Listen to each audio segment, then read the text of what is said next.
Hey guys, and welcome to Antimatter Chemistry Progression Log 4. I don't have as much stuff to show you guys this week. I've been doing a bunch of other things. That doesn't mean don't have anything done. It just means that the changes to the base are less dramatic than we saw before, like with adding the mob farm or with building the farm.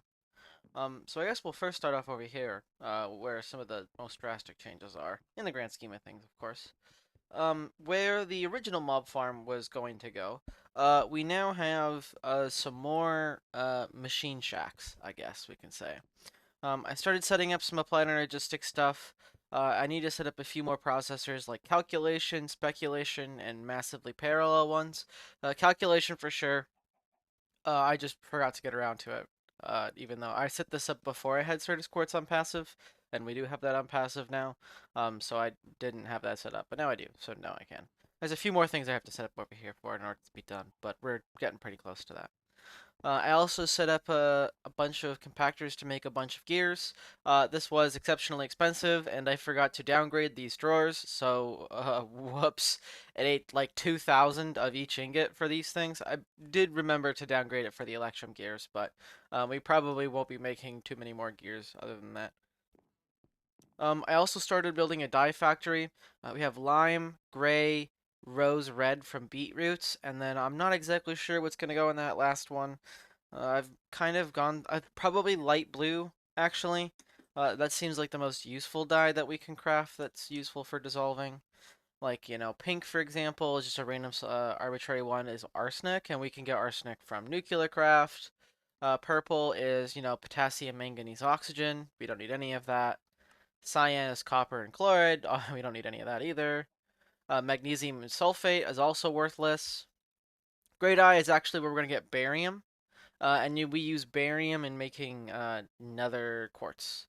So this one gives us 4 per die, and I think one of these other ones also gives us barium. I forget which one. Is it magenta, maybe?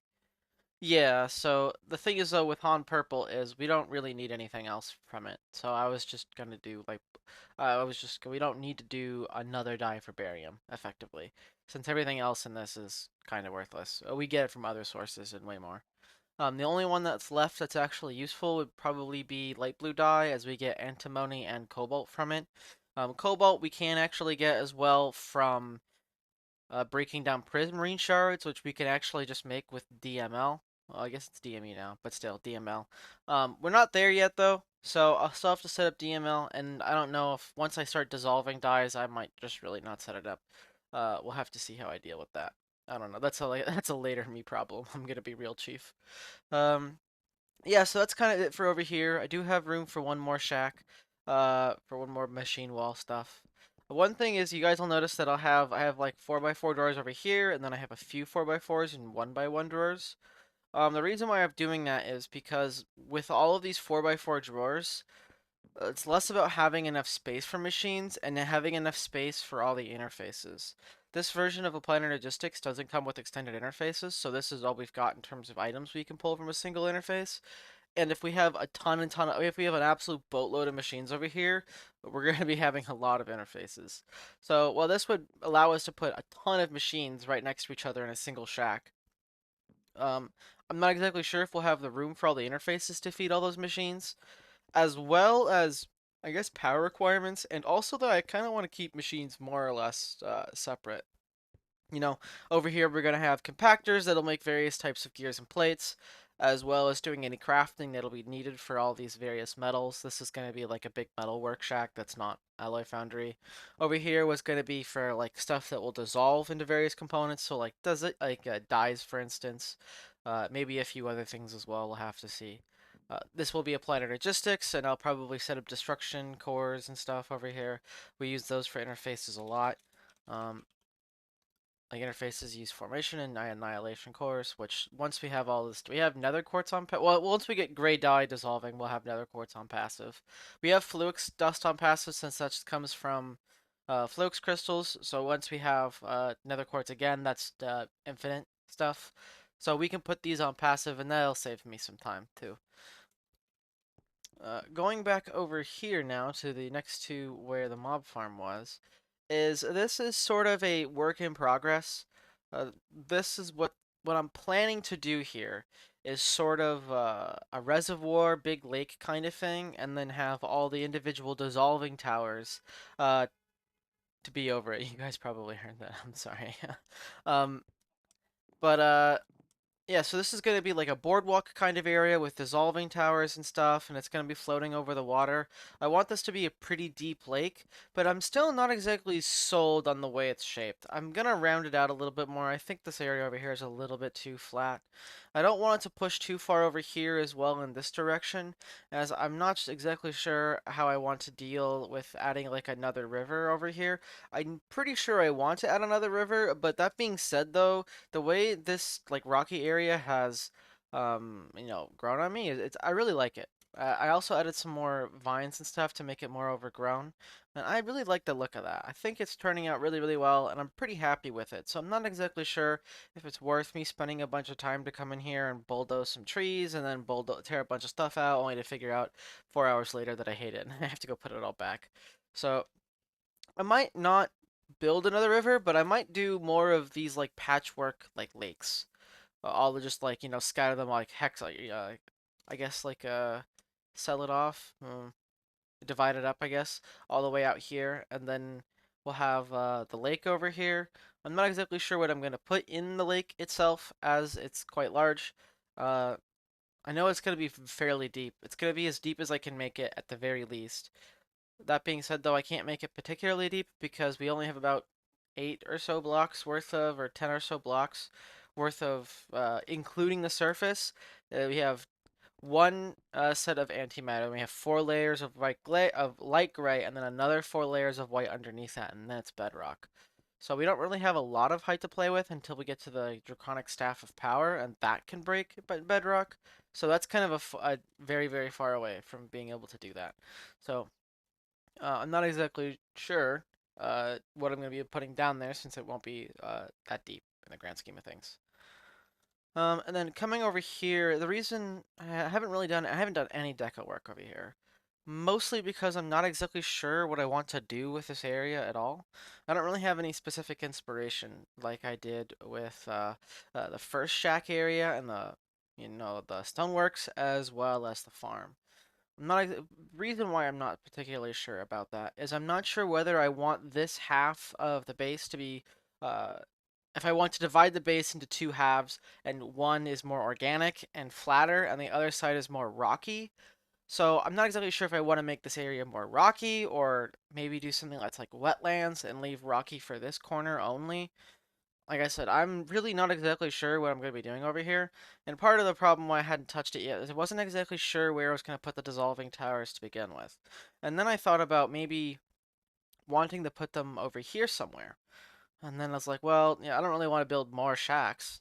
I've been building a lot of shacks. And while they look pretty cool, I kind of want to make sure I keep spicing it up. I keep things as different as possible whenever that is applicable. Obviously, in some cases, it's nice to build shacks.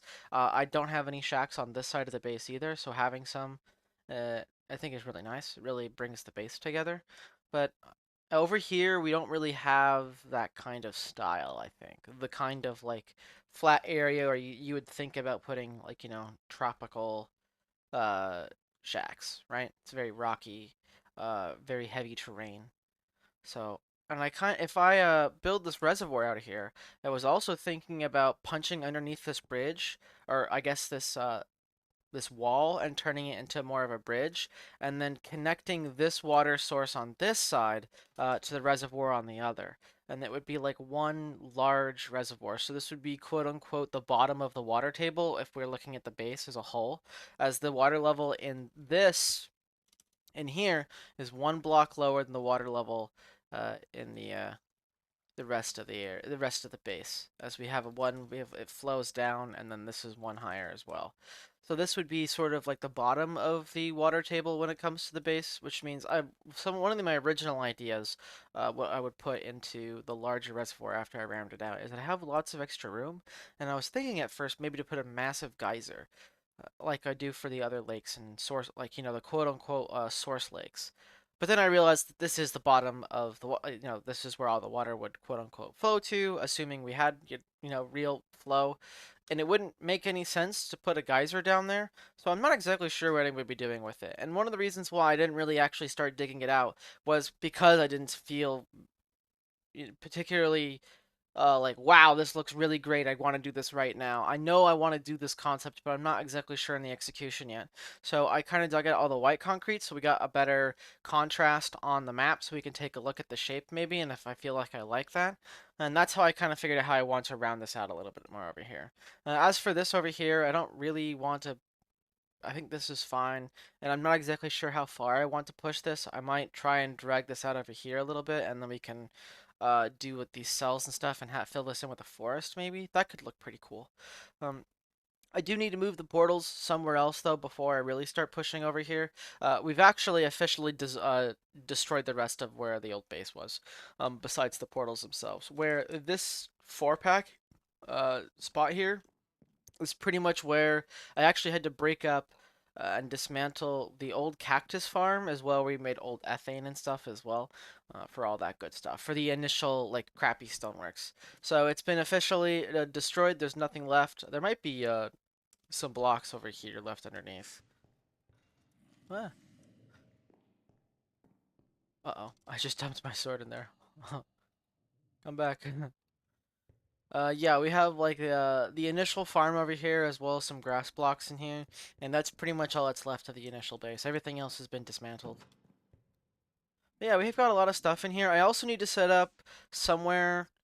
I need to set up like a loot crate opener somewhere. And the reason why I was originally thinking about doing it down here actually, and then I kind of backed off from that idea, and I think I'm going to put it somewhere else.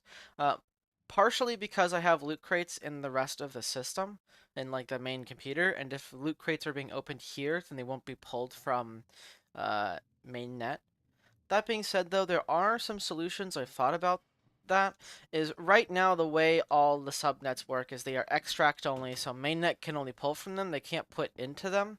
But I can always change that by there's these things called sticky cards, which are actually really fucking nice. They're awesome. What sticky cards do is if you put a sticky card in a storage bus or like it's, you can see it goes in a storage bus, or oh yeah, it's only storage buses. Okay, it doesn't go into any cells or any storage cells.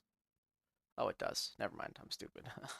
um, what that does, a sticky card when you put it in something means those items that are filtered in that object it's placed in can only go to that one place.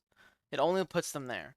So, for example, I have on mainnet, we can go, I can show you what I've done over there. Instead of doing subnets with actually the better option would be to show you uh, the storage. I need to figure out how I want to get around this base. It's getting very, very large, and it's only going to get larger, and I don't really think viaducts are going to fit into this base particularly well, but we'll have to see how I work on that. All these storage buses here have sticky cards, and that means if I dump rubidium into mainnet, it is only allowed to go into this storage bus no matter priorities, no matter what. It doesn't matter if like mainnet drives have lower or have higher priority, and it would rather put them in there. With the sticky card, it can only go in here. So what I was thinking about is effectively setting the subnets to bidirectional, so it wouldn't, so mainnet can put in there, and then dump the sticky card in there. And what that would do would mean it would put it back in the subnet if it, if let's say I put like arrows in the system or whatever, it would pull it into the subnet, which would drop it into here. Supposedly, I still have to do some more. I'd have to do some more testing for that, and that would allow me to do crate opening over here. But the other problem with doing crate opening over here is, while if we look at just the regular crates, the loot crates, these will not be. We can easily do this. We can have white. We can dump white matter back into the system because we already have that. All these elements get dumped back. We'll have like one the chemical dissolver to break up these molecules or compounds here, I guess, and then dump those elements back into the system. Unfortunately, we do have the rare loots, and these have a really wide set of items, just an absolute monstrous amount of them. And I would want to put them all on deep storage units, although I suppose I could put some of them on 4x4 drawers with voiding, especially for things we don't really need all that much of. But I still wouldn't really feel great about voiding lots of free stuff, but we'll have to see how I want to do that. So I might have crate opening go somewhere else. But again, we can also see things here like clay blocks, which are made on the farm from sludge, for example. So that would be something else that we'd want to move towards, towards a different network. So if it was on, crate opening subnetwork and it was dumped into mainnet, then that would be dumped into the farm subnet with the sticky card. So sticky cards are super cool and super awesome. I just, that might be a way of helping keep the main drives clean as well, as that was a really large problem in my first AMC run. Is mainnet became very cluttered, and a lot of the things that I was pulling out of the subnets weren't really being pulled from or used on mainnet, so they just kind of sat in there forever. And I have been kind of noticing that's sort of happening here as well. So I do kind of want to fix that, and sticky cards and bidirectional subnets could be the answer to that. So that may be something I want to take a look at. So we'll have to. I don't know. There's lots of work I have to do. Especially, I love applied logistics architecture though. It's super fun. So that'll be a really fun problem to solve. I really enjoy these complex applied logistics setups as they give you a lot of really interesting problems to solve, and oftentimes they have a lot of interesting tools to solve those problems with. So it's all fun all the time. Well, sometimes you hit some annoying things. You just want to be done with it, so you just slap. You just uh bash something together that just like works for like 2 hours and then you have to tear it apart later. So it's really bad to half-ass things. Like if you full-ass something, that means you don't have to do it again, or you don't have to do it for quite a while. So I also added a leaf black hole unit over here. The problem, because there is a leaf shearing add-on for the the gatherer. The problem with that is it won't collect saplings that way, and the way this farm is restocked is it only restocks saplings from the gatherer. It can't pull from the black hole unit. So I'd have to do a little bit of changing for that if I wanted to do leaf shearing full time. That being said, though, we don't really need all that much of it, and I can just put it in for like 30 minutes and then pull it out whenever I need it and just restock it by hand if it needs to. So I'm not particularly concerned about having that thing shear leaves full time. I do still need to fix sugar canes being dissolved improperly. That's something I haven't gotten around to. Eventually, I'm sure I'll get around to it once I need more sucrose for stuff, which we will. I think for slime balls requires sucrose, and we are going to be using a lot of those. Yeah, so I'll have to set that at some point. Oh, I also finally got around to making some dense cobblestone generators. These were exceptionally tedious to make because of the cadmium. Though because we have here we go. Finally, I can spell it right. Cadmium only really comes from lime dye at this stage, or it really only comes from lime dye. You can't really farm music discs that at all, and even then it's not really all that much. And I suppose you could split it up from some exceptionally heavy elements, which would be terrible, or you could fuse it up from some other stuff, which would be which would also be equally terrible. So right now we don't even have access to fusion or fission plants yet, so we can't even do this. So it only comes from lime dye. And now that we have the dye factory, it made it really easy to just hand batch dissolving it. Though, like I said, it was exceptionally tedious. I probably spent 2 to 3 hours of just dissolving all the lime dyes so we could get enough casings for the dense cobblestone generators. Because the dense cobblestone generators take a stack of a total of the regular cobblestone generator, right? So this is 8 compact, which requires 8 regular ones, and these can either be crafted, which is the terrible way of doing it because it's super mega obnoxious. And the better way to do it is with a fluid infuser. So it takes 64 buckets of lava as well as 64 of these infinite water sources, which you can also craft, but it's better to make them in a fluid infuser. So you need a stack of empty frames to make one cobblestone generator, which means you need 4 stacks of basic platings. Here, whoops. Which requires 2 stacks of cadmium ingots, and it's exceptionally, it really is quite slow. You have to dissolve like 6 to 7 stacks of lime dye in order to get one cobblestone generator, and it really is tedious in just hand feeding a single chemical dissolver, which is why I started working on the dissolving towers over here on this side of the base, is I'm really fucking sick of it. I really want to be done. Over here, this isn't a functioning one. This was me just sort of prototyping how they would fit onto these pads as they are 3 by 3, and I wanted to make sure that it was actually they would actually fit in 3 by 3, and because if they didn't, then I'd have to rebuild it. But I do remember this is basically gonna be the same design as from my first AMC playthrough, and I was almost certain that I got into a 3 by 3, but I wanted to make sure that it was a little bit neater this time as well, as there is going to be water underneath here. This is just going to be glass. What's nice about living in a dimension that is daytime all the time is if you're exposed to the sky, you don't have to worry about lighting at all. So even though I have floor lighting throughout the rest of the base, I don't actually need to do that. Mobs aren't gonna spawn here, so I don't really need to. I don't need to worry about it. Sorry guys, I woke up like an hour ago. I'm very tired. I did not sleep particularly well last night either. I woke up like 4 times every like couple of hours. It was really quite atrocious. Um, so once I just wanted to make sure that these dissolving towers would fit on these pads, and they do. I still need to run a bunch of cables over here and figure it all out and make them functional, but this should work. We have the interface down here with a level emitter, as I'll turn it off once we have enough of a certain element. That way I don't want it to eat all of the lime dye all of the time, because I may want that for cables or something, or I don't want it to eat all the dye. We are going to need it for other things at some point, I'm sure. And it would be really obnoxious that way. So we have a level emitter. We'll extract from the interface here, and we're also going to dump back into it. In the old design, I had two. I had extracted from one and dumped into a second one. I want to see if I can be a little bit smarter with that and not have to do it. It does mean a little bit more legwork in the XNet controller here, as I'll have to filter the extraction on this, so it'll only pull the thing I want dissolved out of it, which is like 2 extra buttons. So it might be a little bit more annoying, but not really, especially if I want to save on space here and make it just generally a little bit cleaner. I think it's going to look pretty well. Everything, er, pretty good, I guess. Everything here will be able to fit into a facade that I don't want seen, and obviously I want the controllers to be visible so we can fiddle with them if we have to. So. But yeah, I think 3 chemical dissolvers will be enough here. If we really actually need more, we have room for up to not 6 more.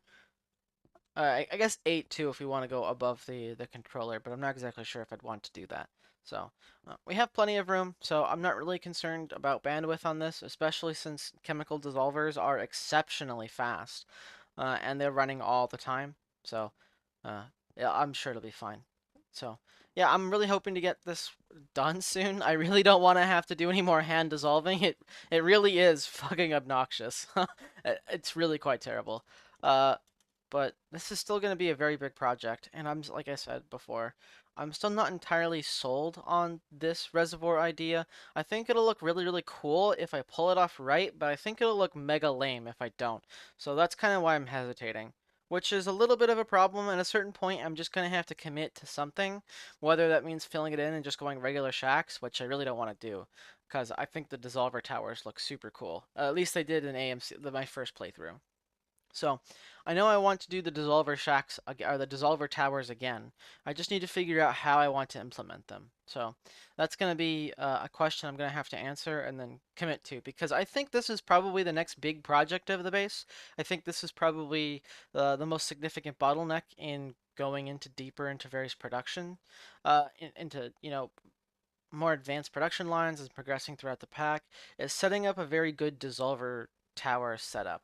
So I don't have to keep dissolving this stuff. And the other things I'm going to do here as well is I'll dissolve things like rotten flesh. Those I want for like proteins and stuff as well. So I'm not exactly sure if I want to do on-site storage with like a drawer. That means I'd have to replace one of these blocks here with like a drawer, for example. Like this one could be a drawer.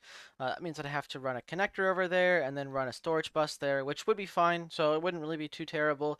But I don't know if I want to do drawers here or have like a drive bay somewhere on this platform and then just store them in partitioned drives or just store them in a subnet drive. That's another question I have to answer. Is this going to be a subnet? Is this going to be mainnet? Because if this is a subnet, I mean, I'm obviously pulling from mainnet, which should be fine. And does it need to be a subnet? I was very subnet happy in the first AMC playthrough, and I think that kind of costed me in some stages, especially with how like I mentioned before, the main drives got very cluttered over time. And I think, like I said, so subnets kind of costed me, and later on in the pack, I stopped using as many subnets as I was before. So I want to be more careful about when and how I use subnets, rather than just throwing a subnet like, oh, this should be a subnet. I need to be asking the question is, does this need to be a subnet? I was very happy to experiment with subnets, and I think that was a very good idea to do, as I got a lot of experience using them even if they weren't particularly necessary. And in Monty Factory, I also got tons and tons of experience using subnets. So I feel very, I guess, happy about my subnet skills right now. So right now, rather than learning how to build them, I need to learn when to use them and when not to use them. So that'll be something I have to answer as well. Which I really enjoy, like this game, this the gameplay loop. Obviously, I mean, here we can take a look how much playtime. That is 139 hours. Jesus Christ, what the fuck? I put that much time into it? Fuck, I had no idea. um, so I need to get a little bit of a move on because by 139 hours in the last one, had way more stuff up. So, like I said, I've been enjoying my time here though. I haven't really been, like I said, I don't really like rushing progression. I really enjoy spending a lot of time with the base, and I have been spending a lot more time building. That's one of the biggest things I think. One of why I've been spending so much more time here versus the first one. Is my first AMC playthrough, base building was very quick. Once I had the general idea down of what I wanted to build, base expansion was short, quick, simple, and easy. So over here with this base, that's obviously not so much as over here I spent several hours working on this, and the farm area also took several hours too. And then I also with the renovation, this probably took like another hour and a half or so. Between setting up all the different pathways and then filling all in the water and stuff and cutting down, adding the sugar cane and things, it probably took me about an hour and a half. So things take a while, especially when you're trying to put a lot of effort into building. So I'm not that concerned that it's taking me a long time. So I never really was anyway. Like I said, I'm not speedrunning here or anything. But so I think that's probably about it actually. I don't really have too much other stuff to talk about in terms of progression. So now we're gonna go into the general me rambling phase. So if you guys, I guess if you were here for the craft, that's it. I have no more craft for you. Now it's all me. um, I like to, these videos for me are not just like progression logs for you guys. They're also diaries, more or less, vlogs for me about how I've mentioned this last time. Is they're also a way for me to document to myself, kind of what I was doing. I guess like time capsule stuff. But so one thing I've been thinking about a lot this week is how quick the present becomes the past. What you're doing like right now. This is the present, or 30 minutes ago when I started, that was like the near past. I still very well, I wouldn't say that I remember a lot about the log. I just kind of fuck it, we ball. We're rambling here. There is no script. It's real fuck it, we ball hours on this channel. But one thing is I've been thinking a lot about was I spent 3.5 years in college at CU Boulder, right? I've mentioned that before. Uh, and it's crazy to think that I'm done.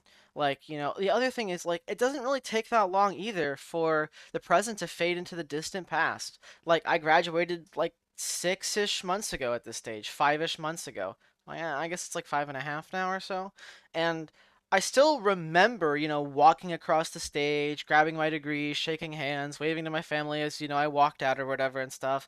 But it's becoming fuzzier and fuzzier as I go on. And especially like my first, second semester when I was at college, those were like those were great times and also fucking miserable at times as well. And I really hated large portions of college. Not necessarily because I hated being in college, but specifically because well, I chose an engineering degree, and a lot of it was really fucking miserable. Here's a funny story. I was talking with someone, I think it was a family friend. Oh, I talked about how I was going to see you Boulder. This was like years before. This was like right before I went, and he was like, "Oh, are you going?" Or actually, no, it was actually during college. Like probably after my first semester there. I was like, I'm going to see Boulder and I'm having a really great time. And he goes like, "Oh, so did you go to Boulder because it's a party school?" And I was like, "Since when?" because I chose an engineering degree, and I went all up to all of two college parties for the 3 years I was. I'm chronically online, guys. I play like 100 hours of Minecraft. Over the last over the last year since AM's the first AMC or so, right? For All the Mons 9 and Monty Factory, I played about 1,200 hours of Minecraft. I'm chronically online, guys. So, but it was kind of crazy, like how the first and second semesters, like I've already faded into the distant past. Like, I have a hard time remembering lots of, most of it's really fuzzy, even though I know that like large portions of my because I transferred in, right? So they were my sophomore year. I remember how large portions of them were fucking miserable. Like, what was dynamics? 2003. What dynamics is a class that's more or less kinematics mixed with calculus. So imagine physics one if you hated that. Mixed with. Well, it's not just calculus. It was calculus and partially differential equations as well. And well, I guess it really wasn't because we were taking diff at the same time. So it was probably just calculus then. Um, but if you hated calculus and you hated kinematics, then dynamics would have been your worst fucking nightmare. And I didn't particularly hate either of those subjects, and it was still pretty fucking nightmarish for me as well. And I remember spending hours and hours of like studying and homework and stuff. But that stuff is like kind of faded away, which I guess is good. I mean, I haven't like the first month after I was done, I kept getting woken up by like nightmares of like, oh my god, I signed up for a class and I haven't gone yet. I'm gonna fail. Fuck, they're gonna take my degree away. And then I wake up and go, dude, they already gave you your degree. You're done. It's over. It's fine. You're good to go. And then I have to like, force myself to go back to bed. So it's kind of a good thing, I think, in some aspects that I forget a lot about it, just because it was pretty bad at times. But I also kind of miss like that I don't know. Like you could like fuck around and, blow off some responsibilities and you were in college, so you didn't see him like a loser or anything or like you're like, oh, and whenever you were relaxing or taking a break or not doing anything, it was always like, oh, I'm just, resting because I'm in college or whatever, right? So, it's fine. And now it's not, well, now I feel a little bit like a loser. I'm not gonna lie, guys. Um, but, it is what it is.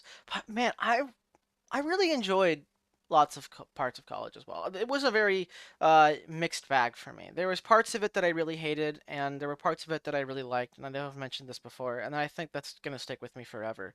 Is I really enjoyed. Like, here's a funny story actually. Um, so my first it might have been my second night at my apartment. I remember my parents. This was after. One thing as well. I also remember like my parents, driving off after they moved me in. I still remember what we had for dinner. We had Italian that we had. Like, it was that we ordered from. Oh no, I think we stayed in. Yeah, I think it was super rainy that day, and we were raining. And after I'd moved in, we went to go get lunch before they all drove off because it was like a 19-hour drive or something back home. And that actually Italian restaurant went out of business, and now I got replaced by a taqueria. But I remember what we had, and I remember like the day and stuff. And then I think it was like the day after, or it might have been like the night after. I had, if you guys don't know about this, dish soap does not go in the dishwasher, and I found this out the hard way. As we had to do the dishes, whatever, and I loaded the dishwasher, and I was like, oh fuck, do we have any soap? And I pull out like a bottle of liquid soap, and it goes dish soap. I'm like, oh yeah, that dish soap, it goes in the dishwasher. No, the fuck it does not. It really doesn't go in the dishwasher. So, I poured it in or whatever, and then I turned it on, and then I go do my own thing. And then I think like 25 minutes later, my roommate, because we had three roommates, and our apartments were split into two wings, where I had my own room, and we each had our own bedroom, but we shared a bathroom. So, my suite mate, I guess, my wing mate, like pounds on my door, and he's like, "You gotta get out here, dude! Get out here!" I'm like, "What the fuck is going on?" And he's like, "The dishwasher's flooding," and I'm like, "Fuck!" So run out there, and like there's suds covering the kitchen floor, right? All the way out to like almost to like the front door, right? It's like I don't know how probably like 8 to 12 feet away from the dishwasher, and we're like, fuck. And we're all like, all four of us, like, grabbing towels and stuff, and we're all like soaking it up and having to like wring it out into our bathtubs. The problem is, it's all like soapy water, so we made the joke that we had the cleanest floors in our apartment building for like the whole semester. So that was like, I had a lot of really fun moments like that. And then I also had horrible moments where it was like, oh my god, it's 4 in the fucking morning. I've had a gram of caffeine over the last last 6 hours, and I'm having heart palpitations. I just need to go the fuck to bed. I had plenty. I did that like 2 or 3 times, and that was fucking miserable. Or it was like, oh my god, this home I've been on starting on this homework assignment, or I've been working on this homework assignment for 10 fucking hours and it's barely even done. This it would like structures was terrible. Don't get me wrong, we had a great professor for structures, but his homework sucked so much, so much. Like the first two, I was always kind of the guy who started them the night before because I was always used to being able to do them the night before. And the first two like lulled you into a false sense of security. Like I was able to get them done in like 4 or 5 hours, which is a long time to do in one night, but it was still doable. And then I get to the third one, and I'm like 8 hours in, and I'm like one of three problems, and I'm sitting there. I'm like, it's like 1:30 at night. I have to get up in 6 hours for class. This isn't gonna be done in time, and I just turn it in and go the fuck to bed. Right? So there was lots of times where I had a great time. Awesome. I really love the flat irons from CU Boulder. My favorite time at CU Boulder was in the winter, especially just after a fresh snow. You could look out at the flat irons and they were just covered in white before had time to melt or fall off the trees. It was beautiful. The flat irons are great, are fucking fantastic. I hiked up there a couple of times. It was like CU Boulder. I think was an incredibly beautiful campus. I loved it. So I had good times, bad times. I think that's just how it is with everything. Whatever you're doing, you're gonna have times where it's like, yeah, this is fucking awesome, or you're gonna have a great time with people around you, and it's gonna be you're shooting the shit with your friends and you're having a fantastic time. And then sometimes you're like face down, like, oh my god, I want to die. Um, it's so bad. Like, here's another fun fact, or another fun thing. I had an aerodynamics lab. There was 7 of us or so, and we had to do modeling. We were given pressure data from a wing in an air tunnel. Like we got to run the air. We had a wind tunnel at Sea Boulder in one of our labs. It was like a small one, not like the NASA ones or whatever, right? I think it had like it was like 10 inches by 10 inches or something like that. Anyway, they put like a small little airfoil in it with like all these pressure sensors and stuff, and then we ran it, and then we had to collate and process the data into like a report to like I don't know, like model lift or something experimentally. And there was like 7 of us for that. And like normally going into like to like we had to we renovate or not we reserved like a big old conference room on like Saturday to go finish it up. And that at first sounds terrible. Going into class on a Saturday? Ugh, that sucks.